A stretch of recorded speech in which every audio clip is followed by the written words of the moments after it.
All right. Hello, everyone.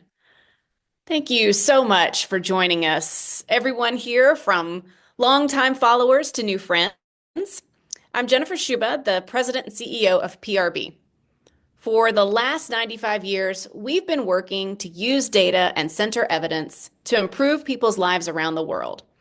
We've been around for almost a century, but today our work feels more important than ever. The United States sits at an inflection point for reproductive health and rights. Recent Supreme Court decisions and ongoing federal legislation threaten access to contraception for millions of people, especially youth and people in marginalized communities.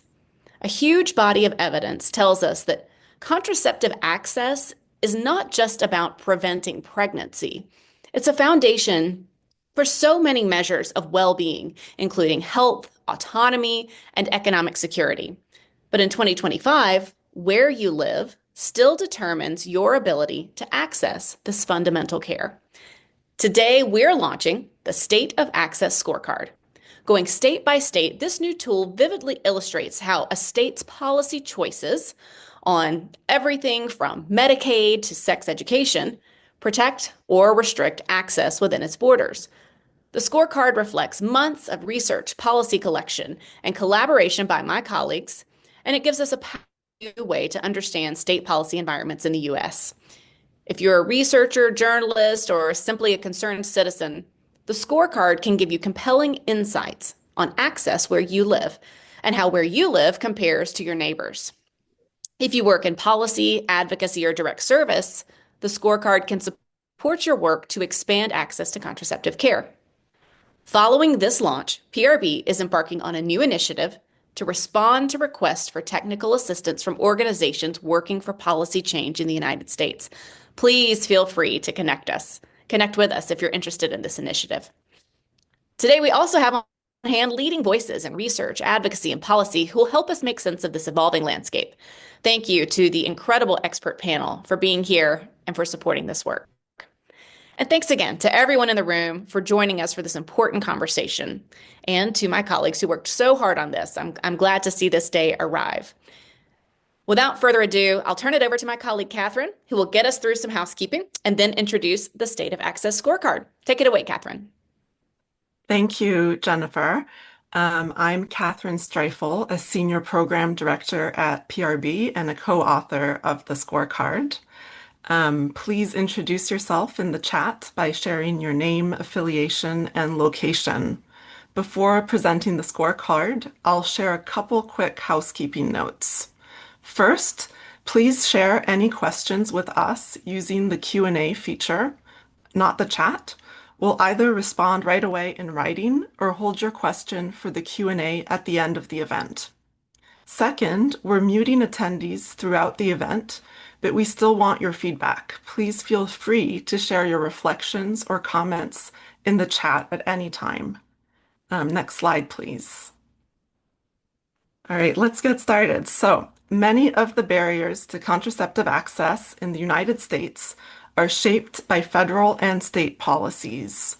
While federal policies create a baseline, states make policy decisions that can either expand or limit access within their borders. This fragmented policy landscape results in a tiered system where a person's ability to access affordable, available, and equitable contraceptive care can vary dramatically based on where they live. This kind of inconsistency isn't just confusing, it creates real harm for people seeking care and for the advocates and decision makers working to improve access to reproductive health care and services. As federal level threats, including proposed funding cuts, restrictions on Medicaid, and national efforts to limit contraceptive access, undermine longstanding protections, state policy decisions take on an even greater role in shaping real access on the ground, making them more consequential than ever. Next slide, please.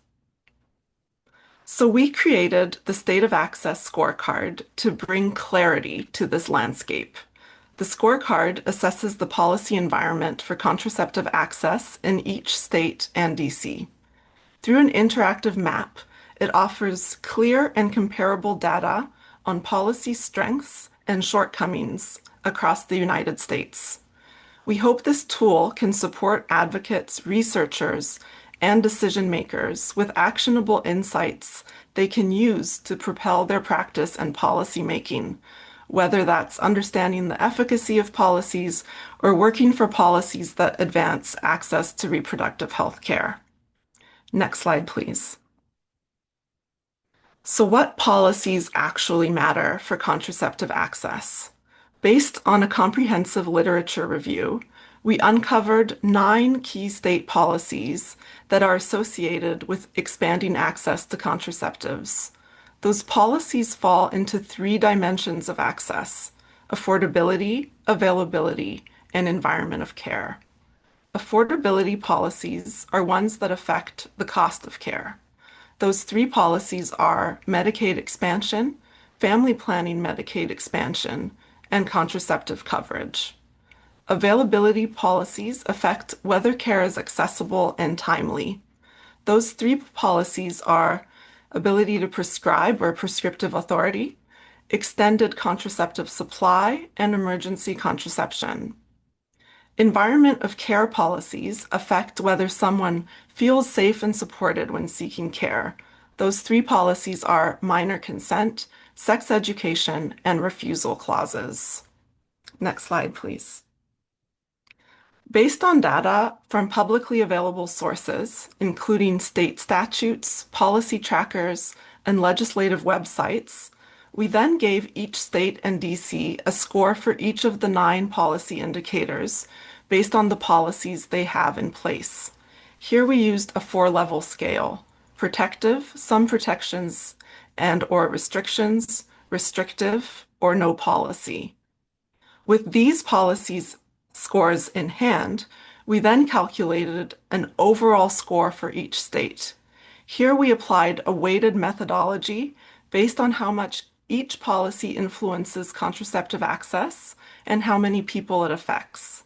We grouped the states into 3 qualitative categories: protective, reflecting an overall policy environment supportive of contraceptive access; some protections and/or some restrictions, which reflects a state in progress with some safeguards, but also some gaps or restrictions; and finally, restrictive, which reflects a state that has a combination of restrictive policies and policy gaps that combine to limit access.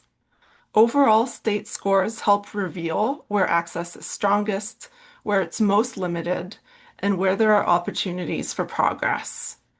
Before handing things over to my colleague and Scorecard co-author Christine Power, I would like to acknowledge the 16 experts who helped us validate our methodology. They guided our framework approach and helped us select and weight our indicators. They were crucial to shaping the scorecard into a meaningful tool, and I'm very pleased that you'll be hearing from some of them later in today's panel discussion. Next slide, please. So Christine Power will now walk you through an interactive scorecard demo. Hi, everyone. Thank you, Catherine.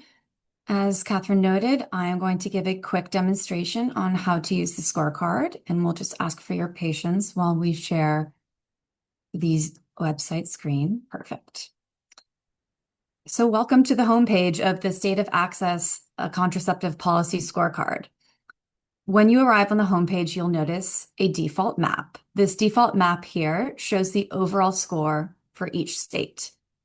To get the full scoring details on a state, you can click directly on the map or select it from the drop-down button.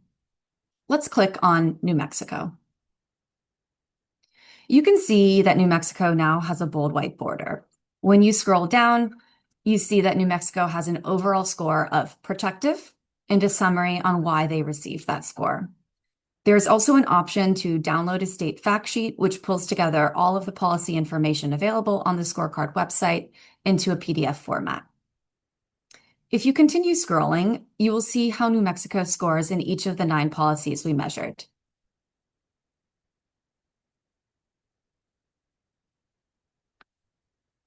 You can also look at the scorecard by policy using the radio buttons to the left of the map. As you see, the default is overall policy environment. But for example, you could click on minor consent and see the policy landscape specifically for that indicator. Another feature is that when no state is selected, you can scroll down to see short definitions of each policy on the main page, although detailed information on each policy, including specific scoring, is available in the methodology. Let's briefly take a look at the secondary pages available on the menu there. We'll start with the About page. This includes background information, acknowledgements, FAQs, and a contact form. The Federal Overview highlights national protections, gaps, and recent shifts affecting access. It's also available as a PDF download. And finally, the Methodology page explains how the scorecard was built. We talk about the framework, literature review, policy classification and scoring, overall weighting, and limitations. And this is where you can also find our citations document. And with that, we will go back to the PowerPoint slides.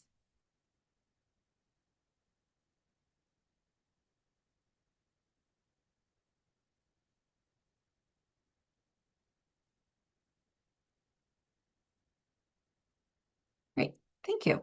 So now that we've walked through the scorecard, let's take a closer look at the overall state scores and what they tell us. As my colleague Catherine mentioned, one of the clearest takeaways is that your state of residence plays a defining role in determining your access to contraception in the United States. 16 states and the District of Columbia have created a protective policy environment for contraceptive access. At the top of that list are California, Washington, Connecticut, New York, New Mexico, Maryland, and Oregon. California and Washington are tied for the top spot and stand out with the most protective policies across all 9 key areas we examined.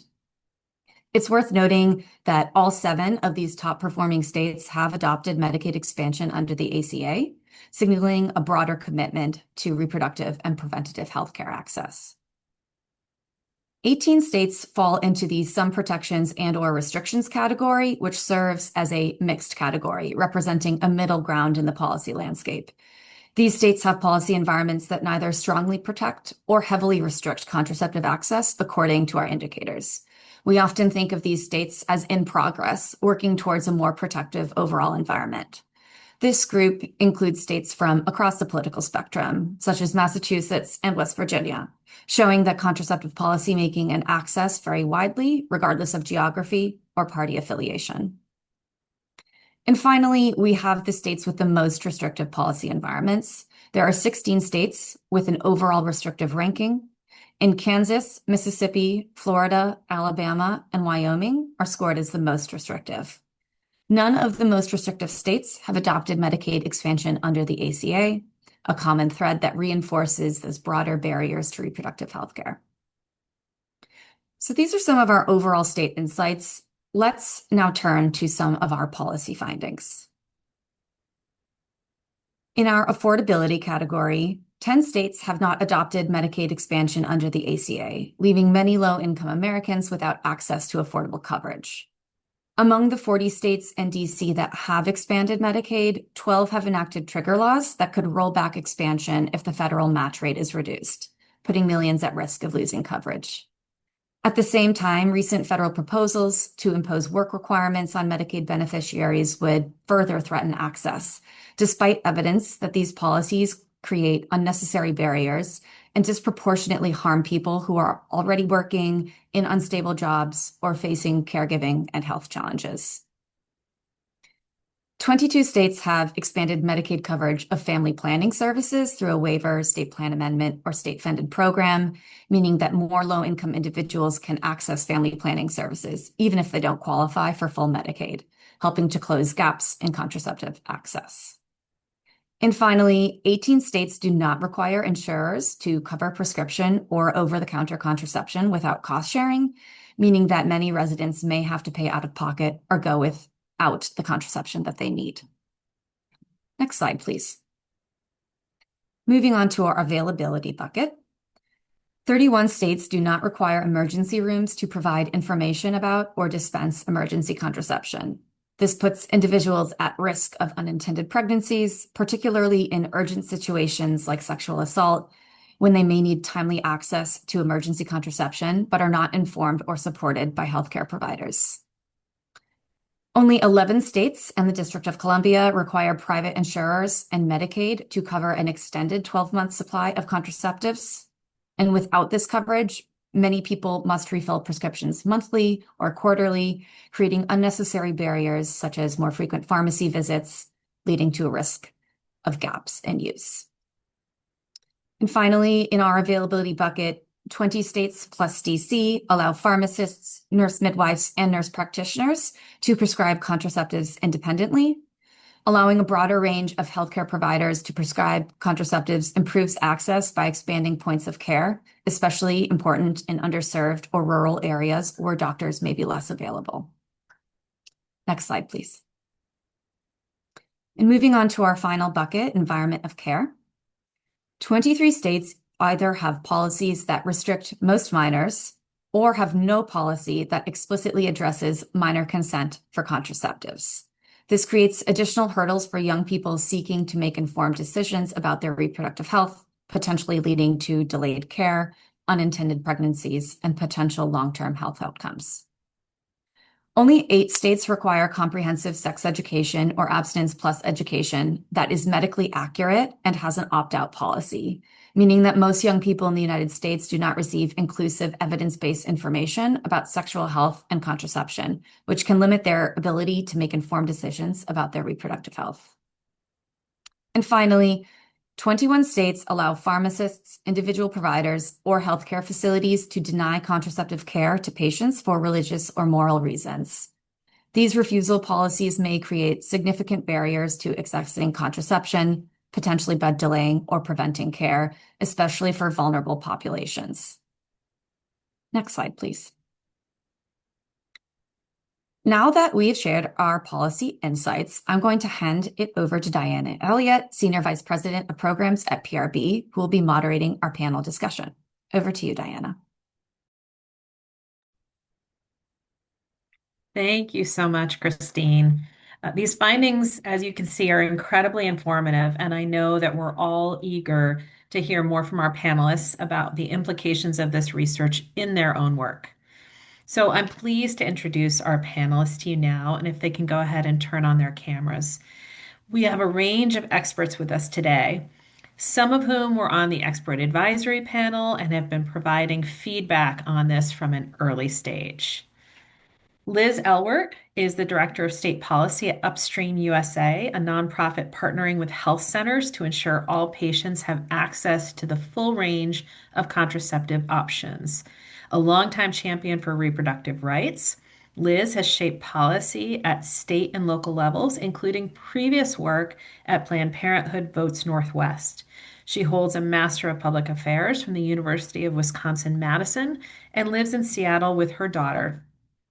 Brittany Fredrickson is an Associate Director for Women's Health Policy at KFF, where she focuses on Title X, contraceptive access, and a range of other sexual and reproductive health topics. She holds a master's in public health and maternal and child health epidemiology from Tulane University School of Public Health and Tropical Medicine, and a PhD in epidemiology from the Colorado School of Public Health. Prior to coming to KFF, she worked as a health scientist at the Office of Population Affairs in the U.S. Department of Health and Human Services.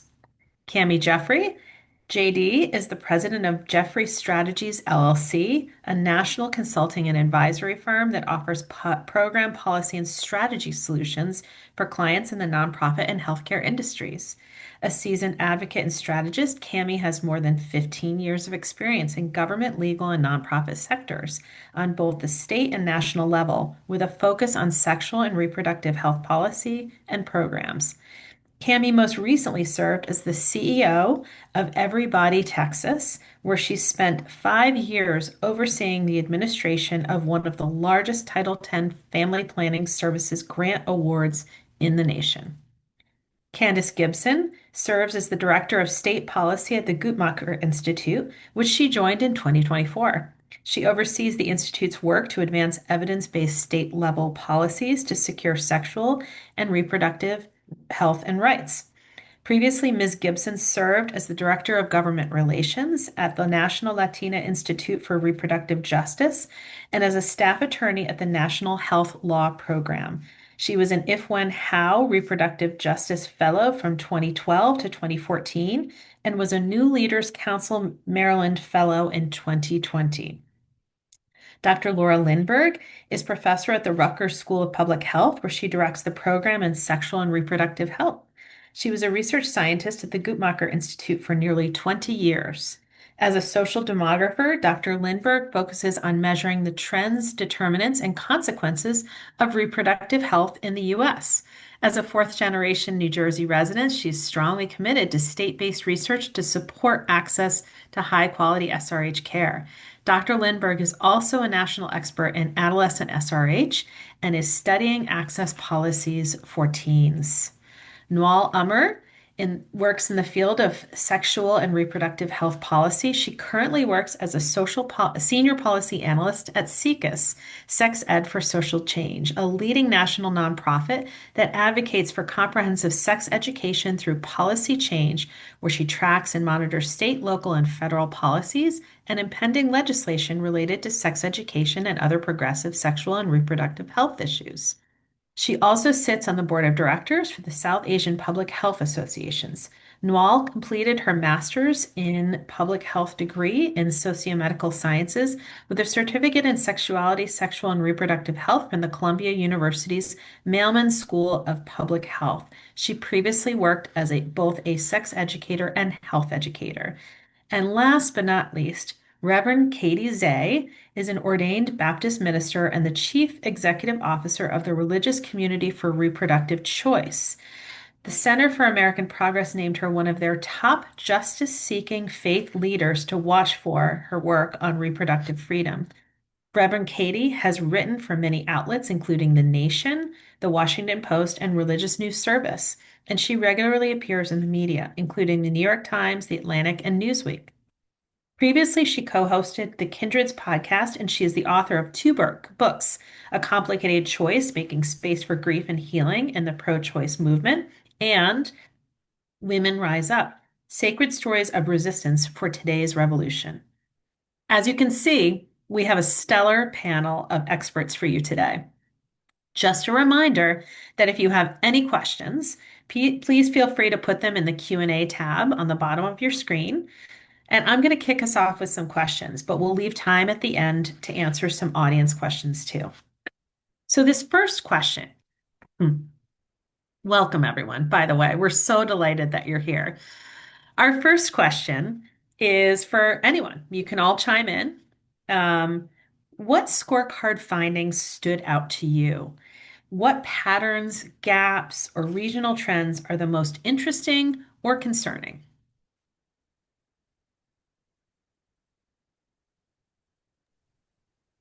I'm happy to start. I think someone has to kick it off, so I'll be the one to do it. I love this project because it so explicitly underscores the importance of policy in shaping contraceptive access. And this type of mapping identifies policy gaps that states and that advocates could seek to address. But I want to be clear that advocacy and information can work in both directions. And while it can fuel advocacy for policies that increase access that is being aspirational, I think this kind of information, and not that we shouldn't share it, but we need to recognize that it runs the risk of leading to limiting access. If states look at this and say, oh, we're part of the pack, we're doing just fine, look, other people are like us, or have a race to a bottom in providing a roadmap of policies you don't have to pass or can leave off your plate. One of the other things that I see here is how states can have a mixed set of policies. So when you start clicking through from the first map, which is the summary, to across the different policies, you can see where states are mixed. So New Jersey is an example of this. I'm proud to be from New Jersey, which is a highly protective state in general, but there are measures here that New Jersey is not protective on, and we're not certainly the only state with this mixed bag. So one of these is that New Jersey does not explicitly allow minors to consent to contraceptive care.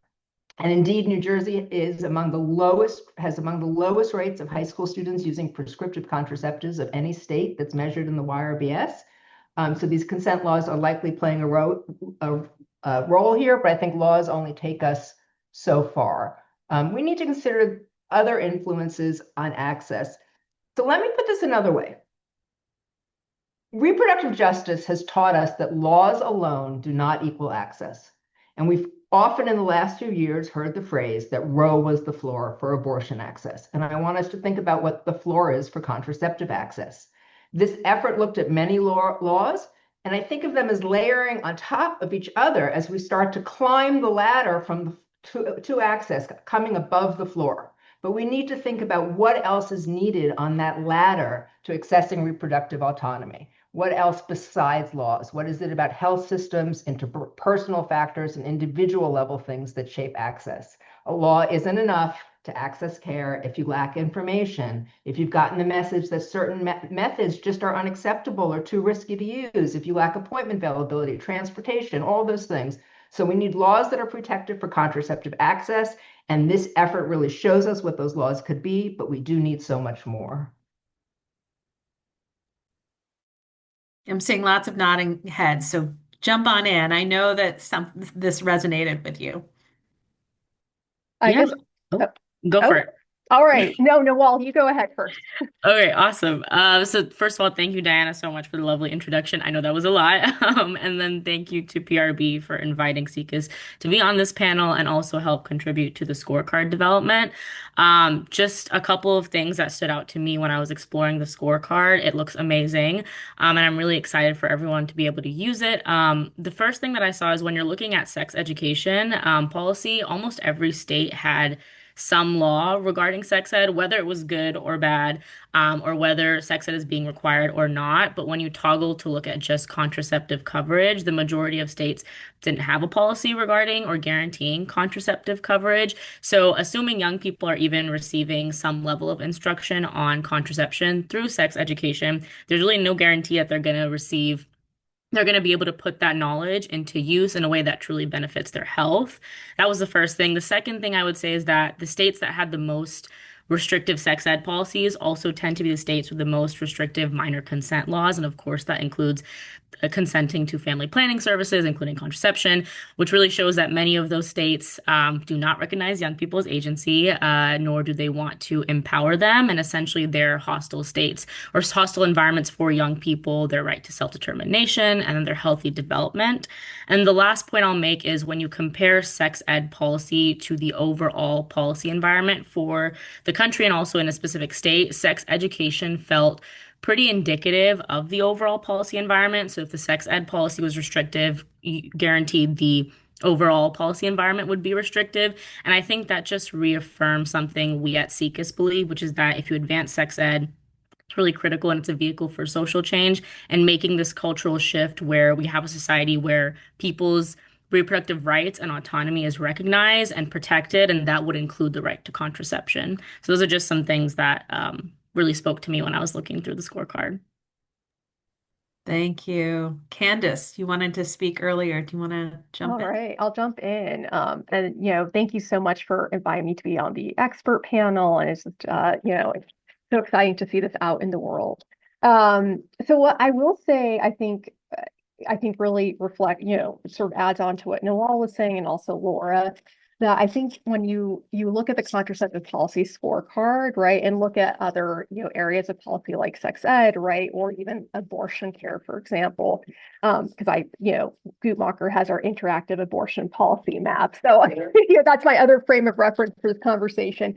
Right. I mean, I think you can see, right, at least in both contraception and abortion, right, you have states or regions of the country where you have highly restrictive policy environments, right? So these issues don't really exist in silos, right? These issues are connected to each other. And I think you can really see, right, how policymakers, you have almost this visualization, right, of how policymakers in the US who have opposed sexual reproductive health care have been able to chip away at the broader healthcare system, right? And so for me, these visualizations I think are just so helpful, right? Because it's a reminder that we need to be pushing access for everyone, right? So that they can have the care they need where they live, right? And how do we center people's experiences and needs as we push forward these policies? I will piggyback off of that a little bit. I bring a slightly different perspective because I'm an ordained Baptist minister who identifies as pro-choice and certainly pro-contraception.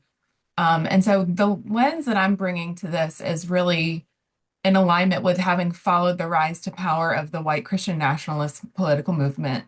And so what I see in this map is that hold that the Christian nationalist movement has in our political landscape in large swaths of the country.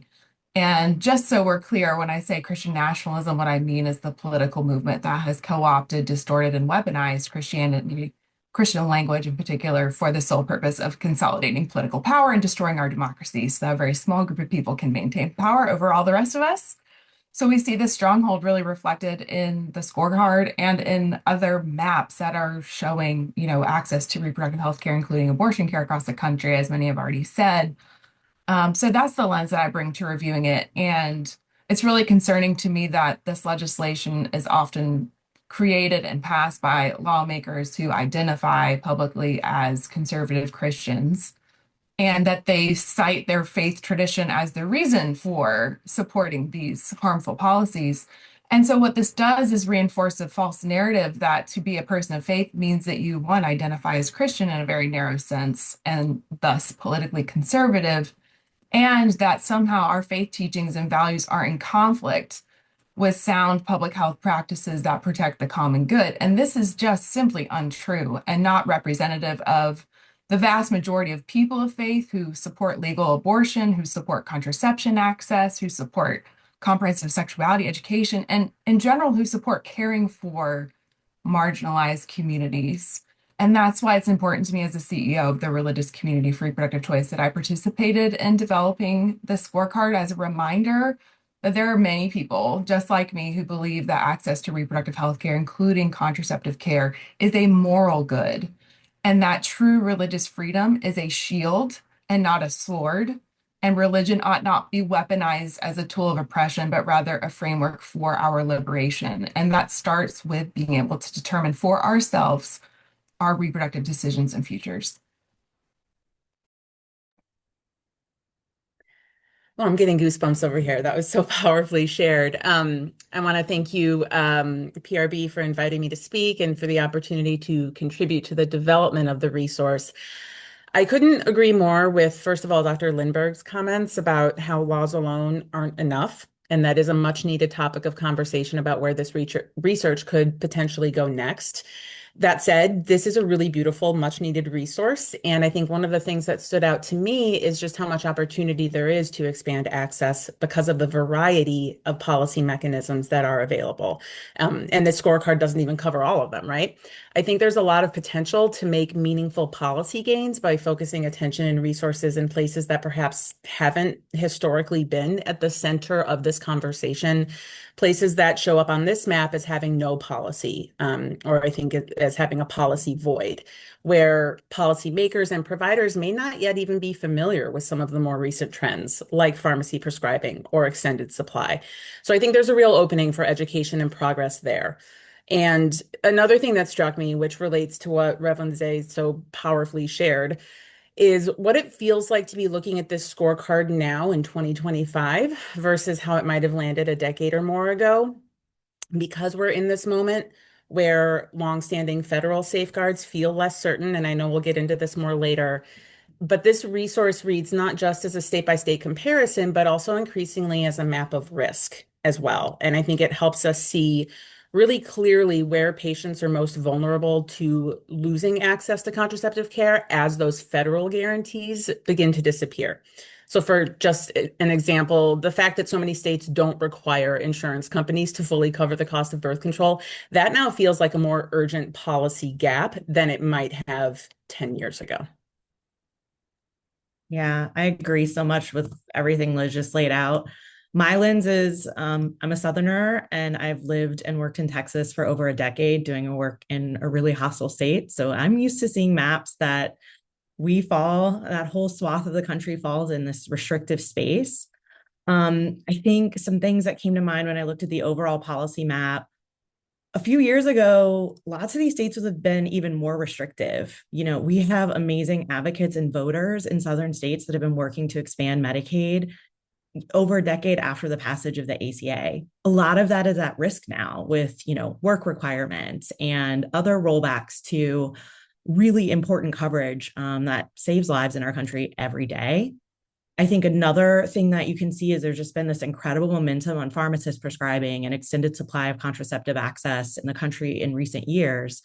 And we've seen some wins even in those traditionally restrictive states across the South. It may not be the policies that we want. They may not be as expansive as we want. We may have had to make compromises, but that means more access for folks. I think another area I've been really interested in, I'm a former Medicaid staffer before moving to the Title X space. And so I was really happy to see the inclusion of family planning Medicaid expansion in the scorecard. And I think at this moment, it's really important to think about how we can use Medicaid family planning programs to create some additional coverage as there may be rollbacks in Medicaid expansion.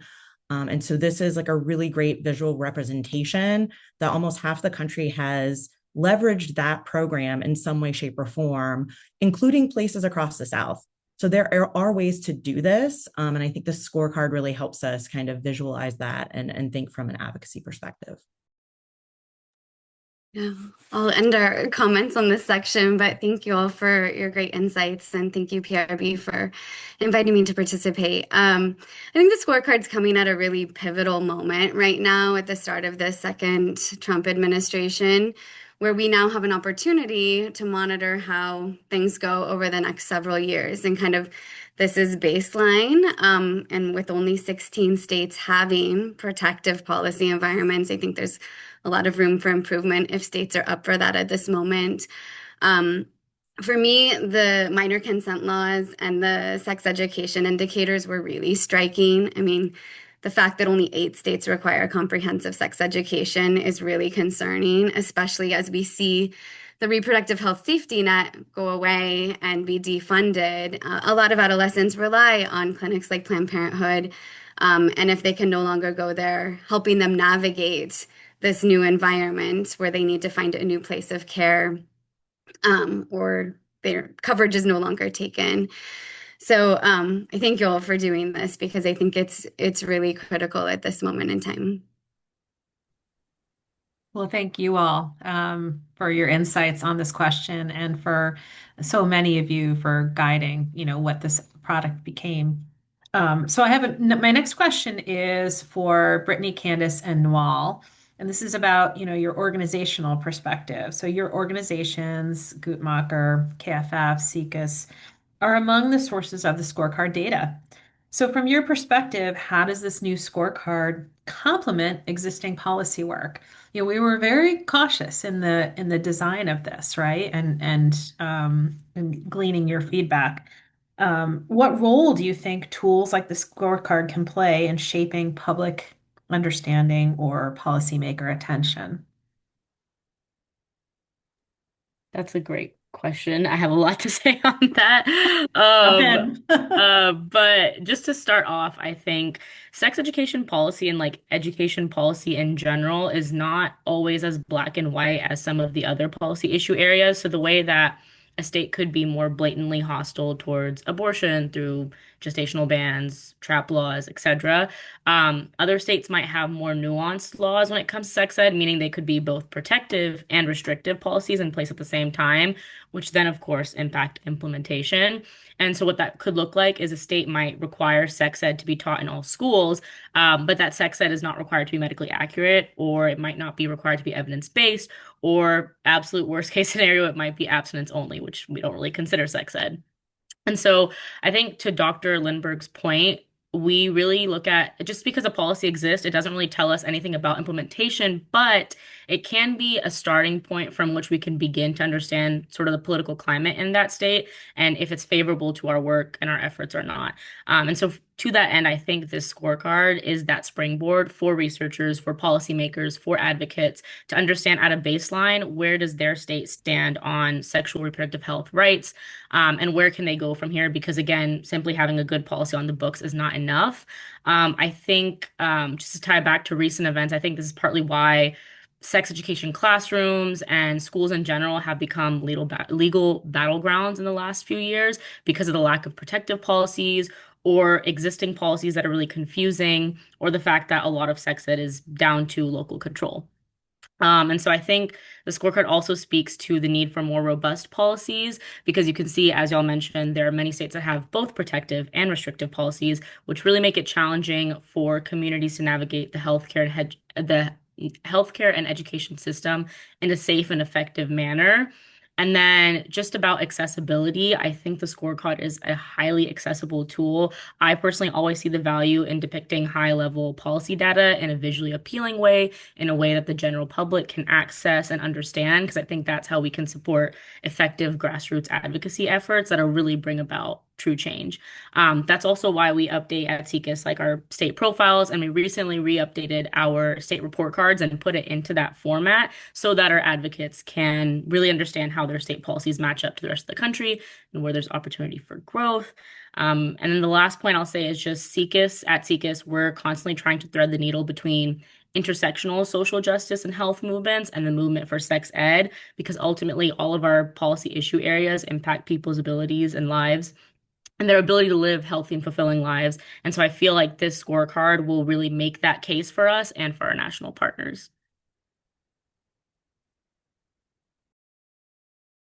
Those are great points.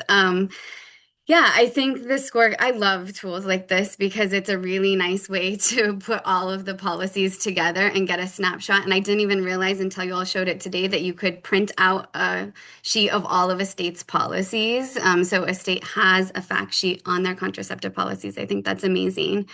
I do think the point that, it's one thing to see that you have a policy, but we know from implementation science research that a lot of these policies are actually not being implemented. And so I think there's a lot of opportunity to dive deeper into how that policy is being implemented. Do people know that the policy exists? Are they able to implement it? The big one for me is this extended supply of contraception. We know that still, even though states have these policies in place, that many people are not getting an extended supply of contraception. So I think taking this as a springboard, and then looking deeper to see how it's actually working in the states. Yeah, thanks, Diana, for this great question. And I think Guttmacher has tracked policy trends right at the state and federal level for decades, right? And so I think what's so great about these tools, right, is just that they are these like visualizations and these quick snapshots so that people can really can grasp sort of the broad, sort of top lines of what's happening in that policy area. And especially at this time now where I think, since the fall of Roe, right, so many of us have had to be, unfortunately, at least in my role, like consumed by what's happening with abortion access, right? I think this is going to be such a great tool for folks who are maybe new to contraceptive policy, right, to really understand at least what's happening at a baseline, and then, as many have been saying, how to build from there. And I think, if in terms of sort of media engagement with this tool, at least what I've seen in my work so far, Guttmacher as well, right, is that these types of tools often, tell the stories of what's happening at the state level, right? They can indicate sort of like what are sort of upcoming trends, right, that, individuals may not be familiar with. And so I think sometimes there's also some value there in terms of like narrative change and picking up the stories that, that the media or other stakeholders may not pick up on easily, just because everybody's attention is so divided. And I will say too, right, that I think by having a tool like this, and I've heard this from advocates, like in terms of our own work, it's very helpful for them to see what's happening in their region, right? In other states that may be similarly politically situated to see where they could go next in terms of advancing policy or, just in their own efforts to, push policymakers to enact protective policies, right? Because what's interesting about these tools, right, is you have to give some ranking, right? They're blunt instruments in that way, and nobody likes to be last. At least, at least I hope so, right? So I do think that sometimes it can compel it can compel policymakers, I think, to do the right thing when they are being called out in this way, right? And so I'll leave it at that. That's such a great point, right? Any of us who've worked on state policy or local policy knows that the question always comes up, well, what are they doing over there? Right? There's some state comparisons and state competition that could be advantageous in this situation. So yeah, I'm curious to see what unfolds in the coming months. Okay, this next question is for Laura. So, research shows that even when supportive policies are in place, people still face barriers to contraceptive access. We've talked a little bit about this already so far. So, are there specific research gaps related to contraceptive access on the ground that you think deserve more attention going forward? Oh, I always think we need more research. So, looking at this report and the materials, 4 different research questions and topics came to mind for me. Let's see if I can do them in 3 minutes. So, one is thinking about how to weight these kinds of scales. So, what was done here, if I understand properly, is this was expert review, which is certainly valuable. But I think there's a real opportunity here to think about more empirical statistical approaches for building these scales and weighting them. And I think we need some research on that. And in doing that, I would really suggest also thinking about subgroups. So for example, the minors' consent rule really matters for minors, probably more than anything else, and matters zero for people who aren't minors. For poor women, Medicaid coverage matters. It's not going to matter for higher income women, but there are still other policies that do. So thinking about stratified scales and how to make the empirical case for them is one part of research I think is needed. I want to focus in the weeds on one specific policy that's embedded in here, which is about midwives' prescriptive authority. So for those of you who don't know, there are a minority, but a number of states in which certified nurse midwives do not have the right to prescribe medication, including contraceptives, without a physician oversight. There's a strong empirical evidence that those mandates for physician oversight limit the number of midwives who practice in a state and are related to worse maternal and infant health outcomes. But we don't have the evidence base to show that they also harm access and utilization to contraception. I think that's a gap that we need to be trying to fill, particularly when we think about this growing issue of maternity care deserts and what role midwives are playing in being the first line providers of healthcare to people who are pregnant and thinking about the timing of their pregnancies. So that's a really empirical policy piece. I think we also need to think about the gaps between policies and actual service availability. Maybe Brittany, I think, just said something about this. So we need evidence, particularly, I think, about the extent to which newer service modalities, whether that's over-the-counter pill use, pills, or pharmacists prescribing, reduce barriers to care and increase the ability to obtain one's preferred method of contraception. I think we need to be thinking about both of those. And finally, this is like the big thing for me right now, is access to information. I think we're finally understanding is part of access to healthcare and therefore part of contraceptive access. But the environment in which people get information and the information they're receiving is changing rapidly. I really focus on young people, and there what we're seeing is the increasing role of social media as a first line place that young people go to get information. They are not Googling, they're not using AI, they're literally using TikTok to go to get basic information. So how do we understand the role of mis and disinformation in these information environments? And not just the extent that it exists, but how it influences people's belief in the acceptability of different types of contraception, the effectiveness of it, their interest and willingness to use it, and how they access it. There are threats coming. And I want to talk about the MAHA movement. MAHA is, with its emphasis on all natural, holistic, healthy, is coming for hormones. And they're wrapping it up in a big bow of this is better and healthier for you, and hormones are bad for you. And what we're seeing with gender affirming care and the challenges to minors' access to gender affirming care are going to start spilling over quickly, I think, to minors' access to hormonal contraception. And if it's not blocking the door to access, it's going to try to change social norms about wanting to access those methods. And what starts with minors, that's always just the on-ramp to coming for adults. So we need to be protecting minors' access and information sources. I'm over my 3 minutes, so I'm going to stop. You're allowed to have extra bits of time. That was really helpful. Really appreciate that context. And we are in a different political climate right now, which again makes this conversation all the more relevant. So I really appreciate those comments. So this next question is for Cami, Reverend Katie, and for Liz. In states that have restrictive policies or policy voids, how might a tool like the scorecard be used to support advocacy, policymaker engagement, or community organizing, especially in today's political climate? I feel like in your first responses, a little bit of this came out, but I'd love for you to kind of expand on this. And there was a good question that kind of came up in the chat as well.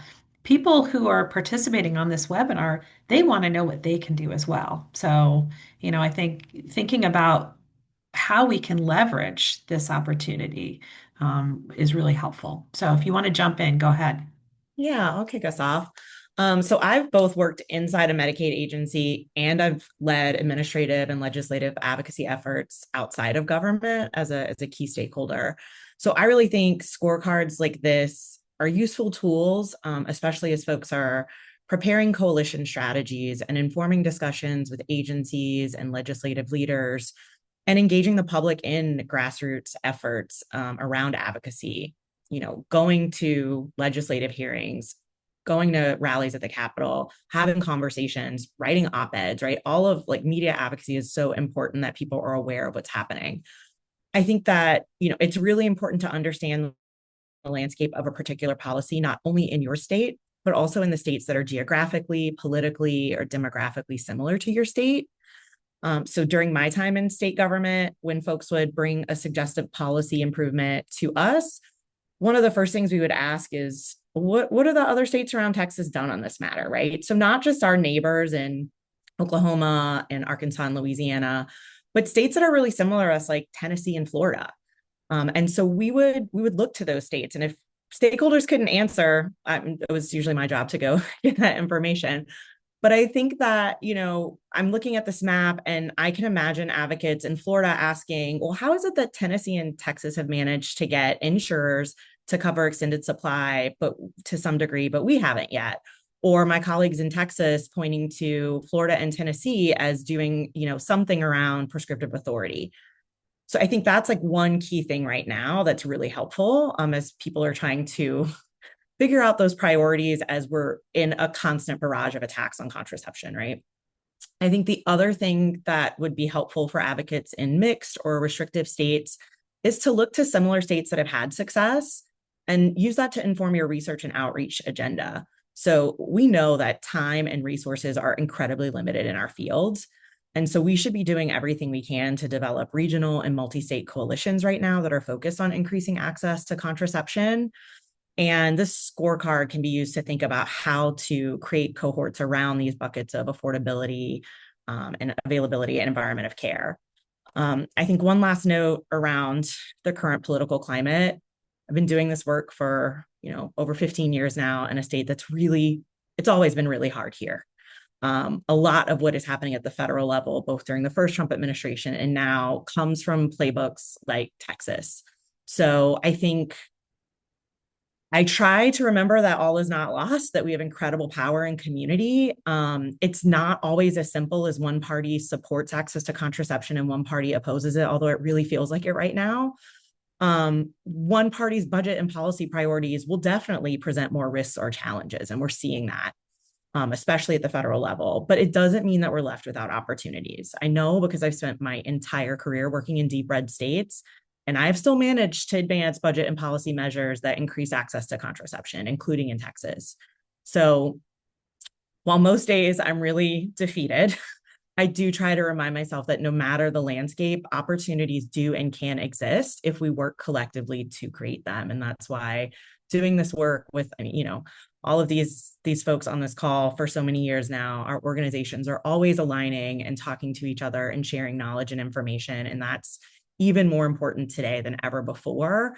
And so for folks on this call that want to engage, getting involved not only with national groups, like SIECUS, but looking to your local coalitions, trying to understand who is doing this work at the grassroots, whether that's reproductive justice organizations, whether that's coalitions to advance sexual education or contraception or abortion access in your locality or in your state. It's really important that folks engage and also just have these conversations around the table.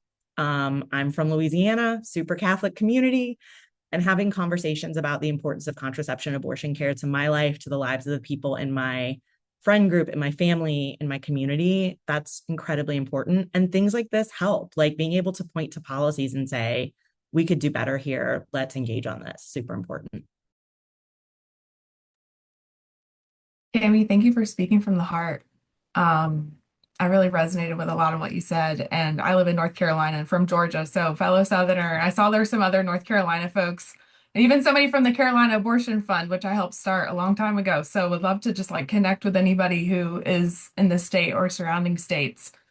So when I think about the work that we do at RCRC, I think about the ways that our network of faith leaders and people of faith are looking to align their faith values with their advocacy work, whether that's within their faith communities themselves, which a lot of advocacy needs to happen within faith communities, but also, within the bigger community with lawmakers, with other influencers, things like that. And having tools like this can be really helpful for people who are very passionate and feel very deeply about these things, but just don't necessarily have the language or the knowledge or don't want to sift through a bunch of journal articles or a bunch of different websites. So I think anything that makes things easier for people to feel more confident when they are talking with, friends, family, colleagues, lawmakers, I think is a win.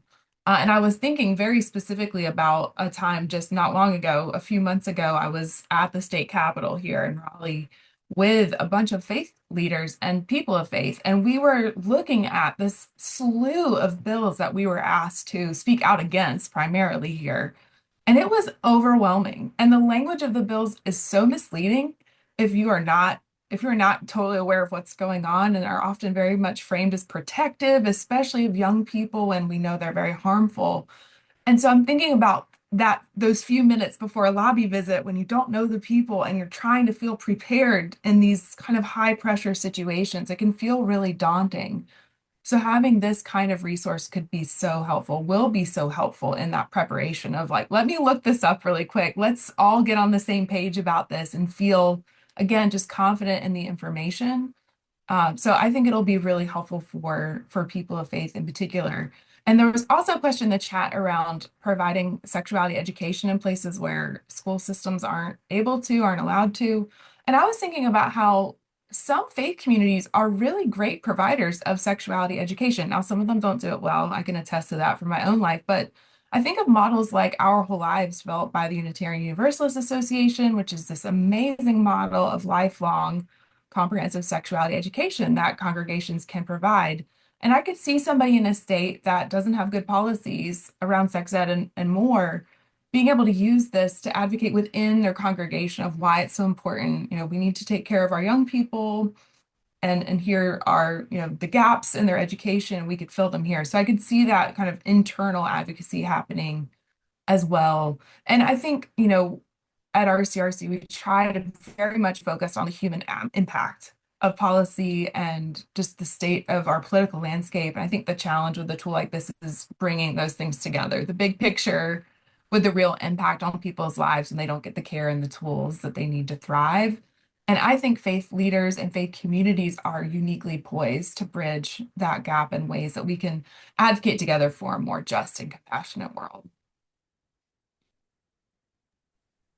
I'm appreciating so much what everyone is sharing. I think there's really tremendous value in being able to compare and contrast so many policies across such a wide range of political contexts. And the landscape of birth control access and coverage has always been really layered, really complex. Today, it feels even more so, even more overwhelming.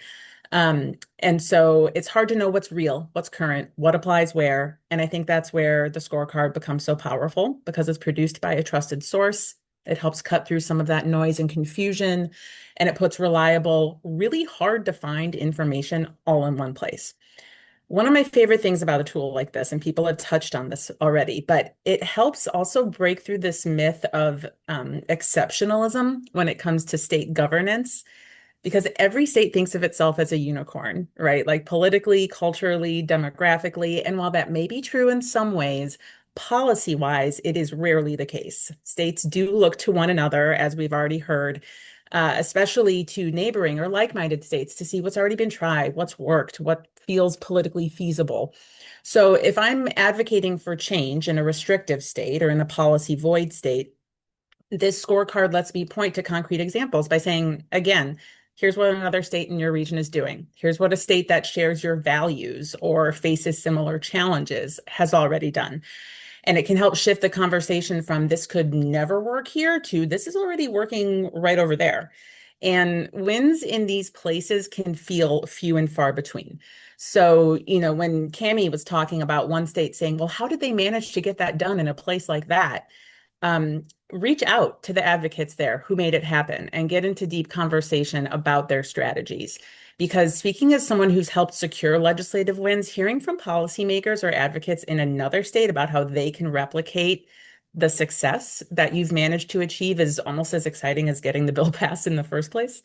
And, a map like this can also help create a sense of like healthy competition, which I think I think Candace was talking about. Like maybe a state wants to be that rare unicorn, wants to be the first in the region or even in the country to do something bold. Or maybe they just don't want to end up being the last to do something. So, especially if it's a policy that's been working well for people everywhere else. So, while the information in the scorecard should absolutely be used in more tailored analysis or for specific audiences, what's powerful is that it also stands on its own, ready to inform or even spark action just with a simple sharing of the link to it.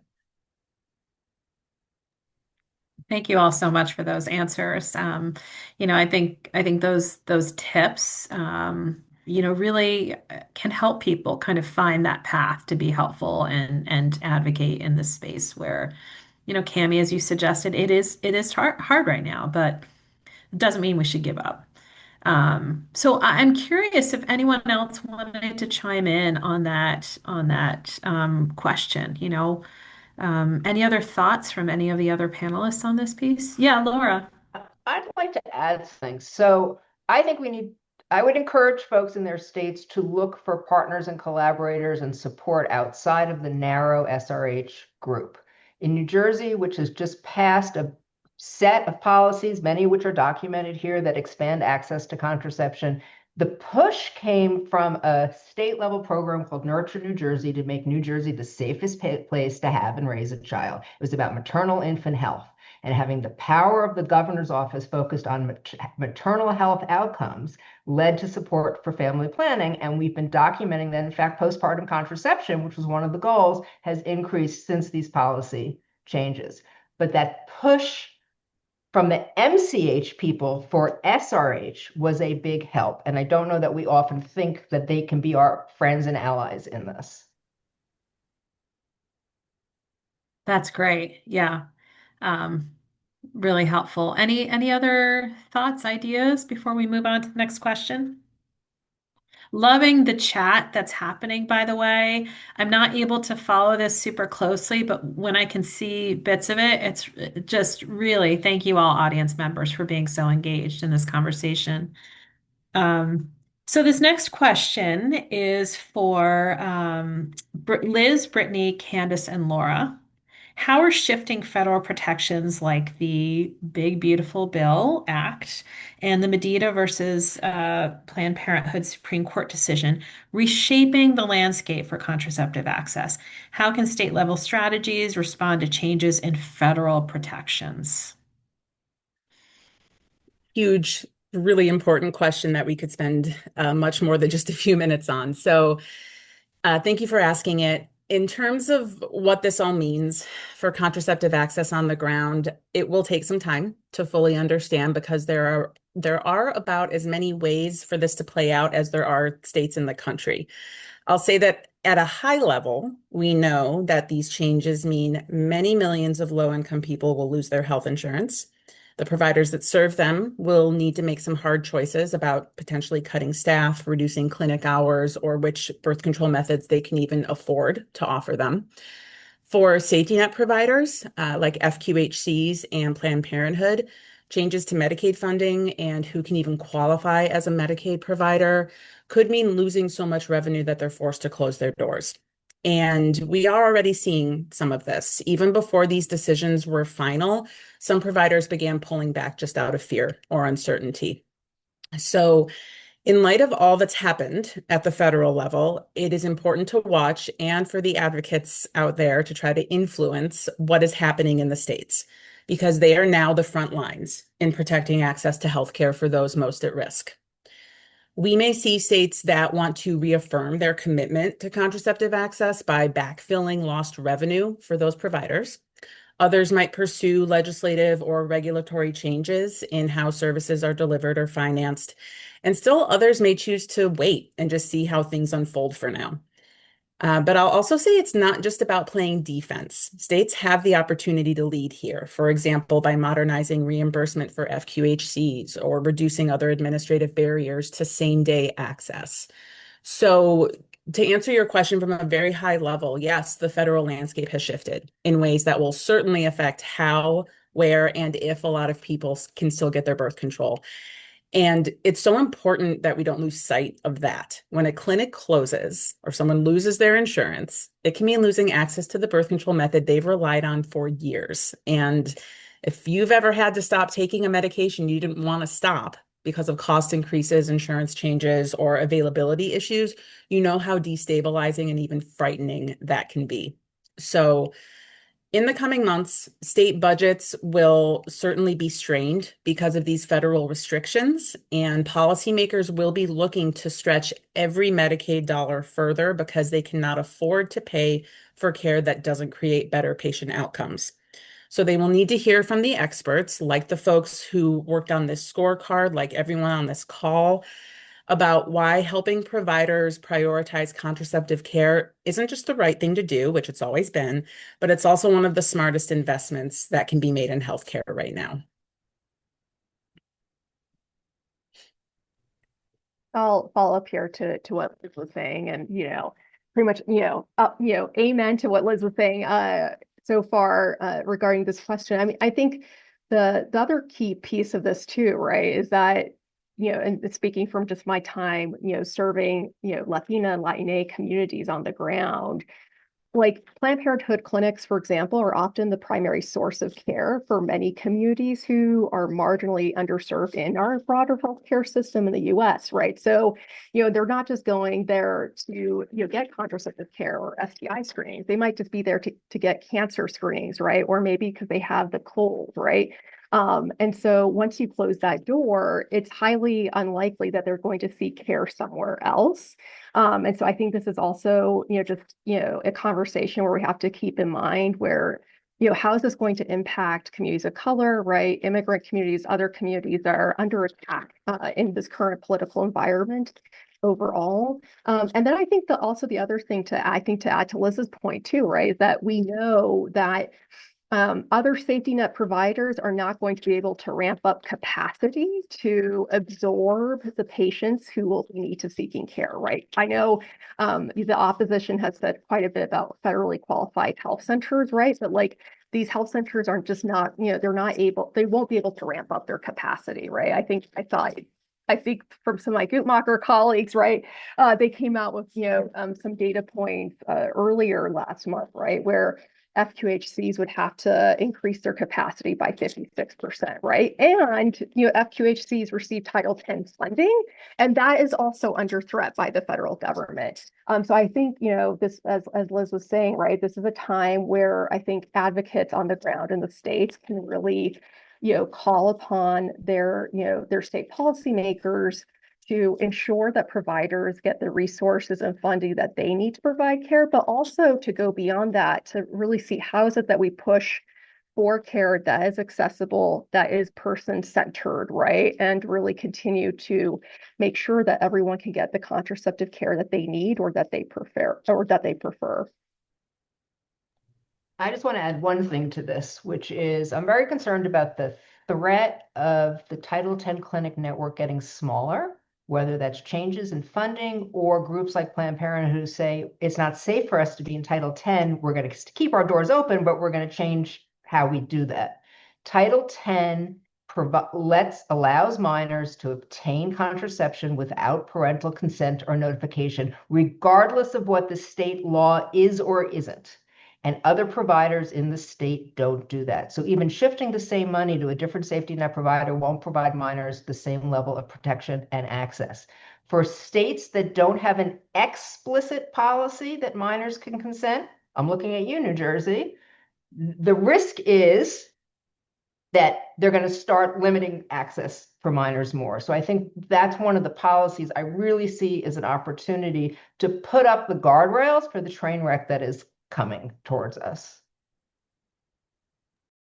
Yeah, I echo what all of you have said, and I think it's really important on the Title X note to note that the president's budget currently has the Title X program zeroed out. So it's unclear whether this program will continue to exist.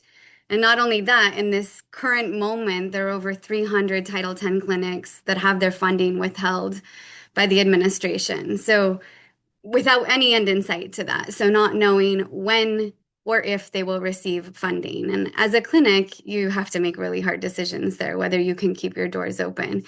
And the impact on Planned Parenthood is even greater because now they can't get reimbursed by Medicaid for the services they're providing and don't have Title X funds. So I think there's a real need right now for states to step up and find ways to ensure that the reproductive health safety net remains funded.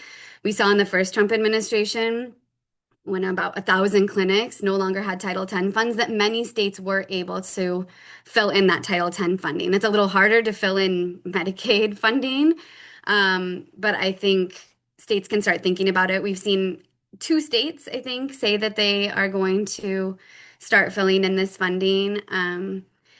But it's a really, really challenging time for the safety net and the people that rely on this safety net, like all of you have said. I think states can also start looking at what the clinics look like in their state. Where are the Planned Parenthood clinics? Where are the FQHCs? And are there places that there are large gaps in care? And what can they do about that? Any other thoughts before we go on to? Yeah, I'll just jump in. Everybody's really alluded to this, but I really want to emphasize that we cannot talk about state level strategies in response to federal protections being lost without really honing in on state budgets. Budgets are moral documents, and they tell us what the priorities and values of our government are. And it is absolutely true that states were already facing really difficult fiscal environments before this budget reconciliation bill passed. But there are lots of elected officials out there publicly proclaiming that they are going to protect sexual and reproductive health care in their state. And if they are not backing up those claims with the state funding required to support that care, especially as we continue to see threats to federal funding, in incredibly historic ways, I really think that the public and advocates have to hold folks accountable. They are running their elections on this. They are raising money on this. And it's incredibly important to say, I know we have hard decisions, and it is not okay to be out there saying we are an abortion haven or a contraceptive haven and not backing that up with dollars. I'd like to add one more federal threat, which is the threat that we won't have data to monitor what's going on. And this is the federal government limiting what data can be collected, um, weakening trust in the data collection system. Are you going to respond to a survey if you're worried that Daj is going to have all of your answers? Are you going to let them in your house or answer it on the internet? I don't think so. And then making it more difficult or impossible to access the data that does exist. And without that, we don't have the way to monitor what's actually happening. I'll just add to what Dr. Lindbergh said, which I think is really important. In addition to the shifting federal protections that y'all had mentioned, like something that we're really worried about at SECUS is that a lot of our state partners don't just provide sex ed, they also provide direct services. They're also oftentimes clinics, abortion funds, all of the above, providing STI testing. And they're really being impacted by other federal funding cuts as well, like cuts to TPPP, cuts to HIV/AIDS funding, research grant cuts at CDC, NIH. And so ultimately, while on the scorecard, you can see that there are these state policies that exist to guarantee some access to contraception. If a lot of our local nonprofits are relying on federal funding, they're really going to be severely limited in being able to meet that need within their community, and they won't be able to have access to education or services, even if there's a state law that says they have that. So definitely something to consider when we're strategizing for the future. Thank you. Really appreciate that.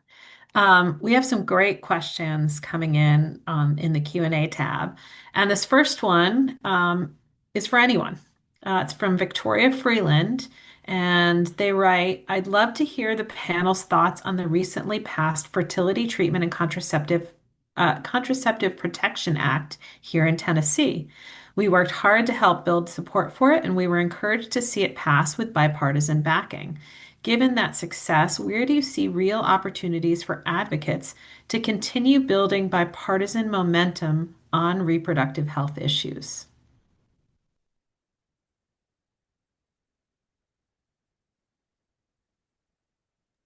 I have an initial thought, but I feel like it's a better follow-up thought to someone else. But I'll just say, like, a word of caution with that is that something that we've noticed as we're tracking state legislation is that after the fall of Roe, we really felt like among all the horrible things that happened in the fallout is that there was also a little bit of an opportunity of like, where do we go now in states that have restricted abortion in terms of preventing unintended pregnancy? And then the next answer was sex education policy.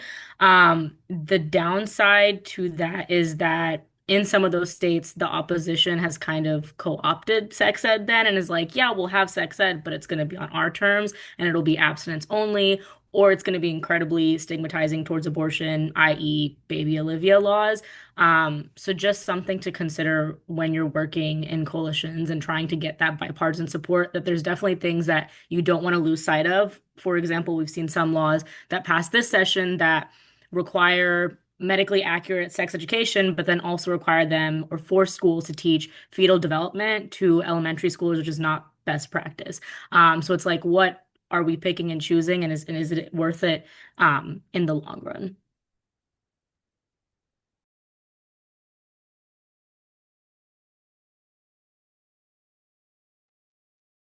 Other thoughts, comments, ideas?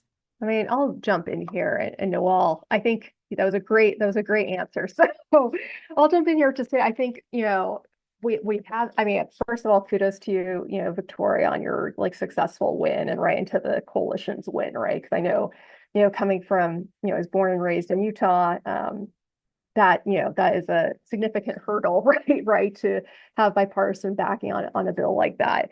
So I do think like some areas where, I think Guttmacher has seen success within the states really has been on, expanding the supply of contraception for individuals, like either to 6 months or 12 months. I think Oklahoma enacted a bill in this past legislative session on that issue, right? I think still like there is a lot of work to be done on, pushing these right to contraception bills more generally, right? They've there's been a lot of momentum there, right? I think Virginia was very close, right? Unfortunately, the governor vetoed that bill. And I also think too that we have seen a lot of attention on fertility treatments, right? Ever since that Alabama case over a year ago, right? And I think a lot of I would say I think many policymakers who may have anti-abortion views are trying to figure out, how is it that I mean, it's an interesting position for them because I think some of them are really trying to figure out how is it that they cater to their base, right? But at the same time, how is it that they say that they also champion sexual and reproductive health care in a broader way? Or is it what was it that they can do to increase protections within their state? And so I think, fertility treatments and coverage for those treatments is something that we'll continue to see play out probably over the next couple of sessions.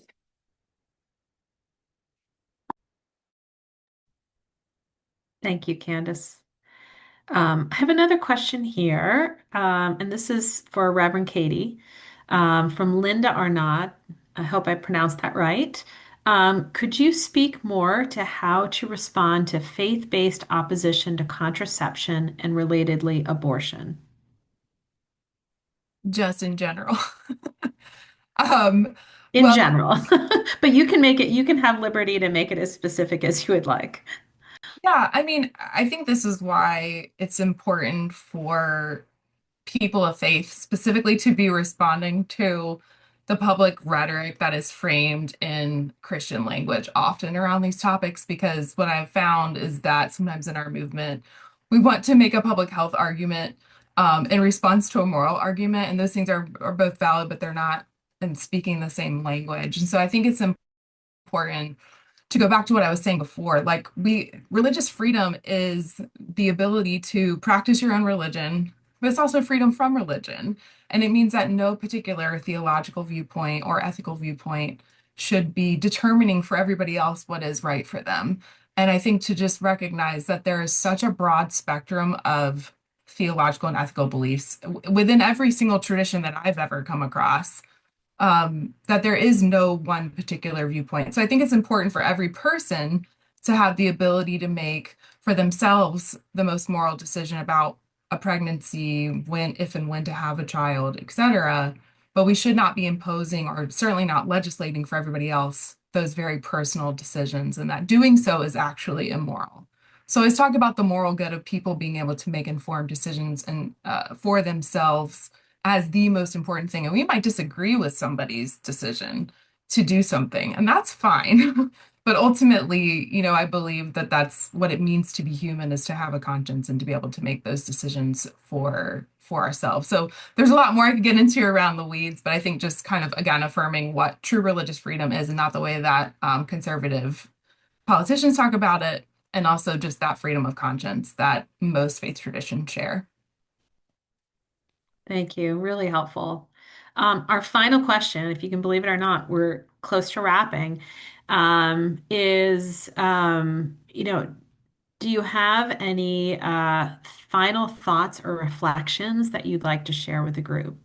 Anything that kind of sparked you or anything that you'd like to leave attendees with, completely open to you.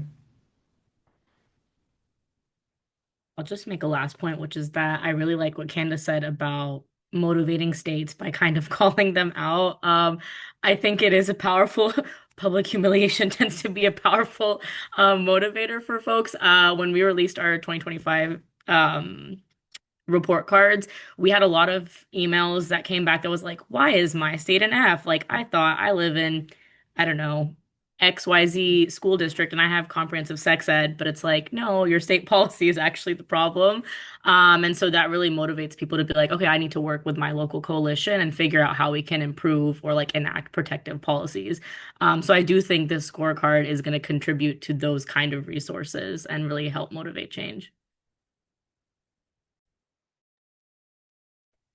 Any other final parting thought, Brittany? Yeah, I think reproductive health policy is just changing so quickly right now that it will be really important to keep the scorecard up to date if possible. And if not possible, just as you're using the scorecard, check that something hasn't changed since it was posted, because it is really challenging to keep up with all of the decisions that are being made right now. So encourage you to keep it as up to date as possible. Thank you. I can give one last closing comment before I transition back to Catherine and Christine. Yeah, I'd love to say, I know like we talked a lot about policy advocacy, but something that everyone can do is media advocacy. You can write letters to editors, you can write op-eds. Those are really important things to do as citizens, as well as like advocates and, our professional jobs. I've done that both as a professional, but I've just done that as a private citizen about things that I care about. And there are lots of organizations helping people do that, especially from a sexual and reproductive health care lens, whether that's locally or nationally. There are op-ed projects doing this work everywhere. So don't be afraid to dip your toe into media advocacy as well as legislative advocacy. Thank you so much, Cami. Thank you to all of our panelists. Really, really just delighted to have all of you as experts thinking about this, working on this. Really appreciate your feedback. And now back to Catherine and Christine to close us out. Great. Well, thank you all so much for joining us today for the launch of the State of Access Contraceptive Policy Scorecard. The scorecard makes clear that states have tremendous power to shape contraceptive access through policy decisions. It highlights where states are leading, where they're lagging, and where there's still critical work to be done to ensure comprehensive access to contraception across the country. A special thank you to our panelists for sharing their insights, experiences, and powerful perspectives today. We hope this tool empowers all of you to better understand your state's policy landscape and to push for the changes needed to make contraceptive access a reality for everyone, no matter their age, income, or zip code. And we plan to continue to monitor state activity, but of course, welcome updates and engagement from all of you. We hope to make this a living resource and look forward to partnering with many of you as we work to strengthen and expand access in every state. If you have any questions, updates, or want to connect about the scorecard, please don't hesitate to reach out. Contact information is available on PRB's website and in the link that you see on the screen here. Thank you again, and please explore the scorecard and share it widely and let us know how we can support your work as well. Thank you all for joining.